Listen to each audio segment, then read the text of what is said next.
श्री शिवाय नमस्तुभ्यम। ओम सूर्य देवाय नमो नमः। आज के दिन सुनी जाने वाली यानी कि 2025 21 दिसंबर के दिन संपूर्ण जानकारी और कथाओं का निष्पादन करते हैं। जैसा कि आपको पता है आज सूर्य नारायण भगवान का दिन है। हे श्री नारायण, हे महादेव, जो भी प्रिय श्रोता इस कथा का श्रवण कर रहे हैं उनके जीवन में आनंद, उमंग, उत्साह और सारी मनोकामनाएं पूर्ण करना। जैसे आपको पता है पौष महीने का शुक्ल पक्ष का समय चल रहा है। सबसे पहले पौष महीने में नित्य नेम से सोने वाली सूर्य देव की कथा का आज रविवार के दिन हम श्रवण कर लेते हैं। कथा के अनुसार पौष महीने में सबसे श्रेष्ठ रूप में सूर्य भगवान की एक कथा है। कथा के अनुसार एक छोटे से गांव में हरिदास नाम का एक ब्राह्मण रहता था। घर में अधिक आय न होने के कारण वो बहुत परेशान रहता था, लेकिन मन बहुत पवित्र था। उसकी पत्नी सावित्री बहुत अच्छी थी, संतोषी थी। दोनों ही पति पत्नी मेहनत करके अपना जीवन चलाया करते थे, लेकिन फिर भी घर में हमेशा ही आर्थिक तंगी बनी रहती थी। कभी अन्न की कमी, कभी वस्त्र की कमी। पौष का महीना पूर्ण रूप से ठंड का भरा हुआ था। ठंड भी बहुत अधिक थी जो कि परिवार को बहुत तंग कर रही थी। उनके घर में लकड़ियां नहीं थी जलाने को, वो बहुत अधिक परेशान था। उसी समय एक वृद्ध साधु उनके द्वार पर आए। साधु ने कहा, पुत्र चिंता मत करो, पौष का महीना है जो कि सूर्य भगवान को बहुत प्रिय है। जो प्रतिदिन यहाँ पर स्नान करता है, अर्घ देता है, कथा कहता है या सुनता है, उसके घर में कभी भी सुख संपत्ति की कमी नहीं होती। हरिदास ने श्रद्धा पूर्वक पूछा, गुरुदेव इस महीने कौन सी कथा करनी चाहिए? साधु ने कहा, श्री देव की कथा।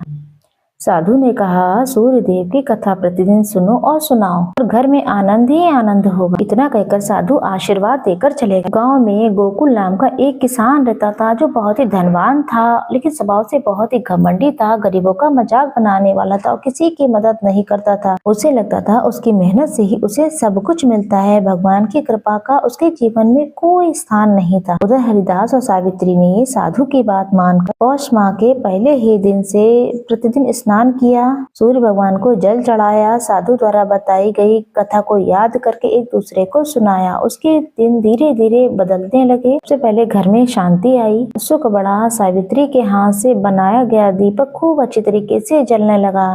खेत में बोया हुआ अनाज अच्छी मात्रा में उगने लगा। गांव में हरिदास की मान प्रतिष्ठा बढ़ने लगी। लोग उसे पूछने लगे, कहने लगे कि हरिदास तुम्हारे घर में इतनी जल्दी सुधार कैसे आ गया? तब हरिदास मुस्कुराकर कहता है, सूर्य देव की कृपा है और साधु बाबा का आशीर्वाद है। उधर गोकुल का हाल उल्टा था। उसके खेतों में अचानक से कीड़े लग गए, पशु बीमार रहने लगे। घर में काला धन जो है बढ़ने लगा, कलह कलेश बढ़ने लगा। उसका धन अचानक से काले स्वरूप में परिवर्तित हो गया। परेशान होकर एक दिन हरिदास के घर पहुंचा। कहता है कि गोकुल भाई, मैं तुम्हारे घर की बरकत को देख रहा हूँ, मुझे भी कोई उपाय बताओ। हरिदास ने बड़ी विनम्रता से कहा, गोकुल भैया, पौष माह में सूर्य उदय से पहले उठो, स्नान करो। स्नान करने के बाद सूर्य भगवान को जल चढ़ाएं और श्री देव अर्थात सूर्य देव की पूजा करो और उनकी कथाएं सुनो और सुनाओ, जिससे तुम्हारा पूर्ण रूप से अहंकार है वह छूट जाए और तुम भगवान के भरोसे होकर अपने कर्म पर निरंतर कार्य करते रहो। गोकुल ने वैसा ही किया। सुबह जल्दी उठना, स्नान आदि से निवृत्त होकर जल अर्पित करना और कथा सुनना।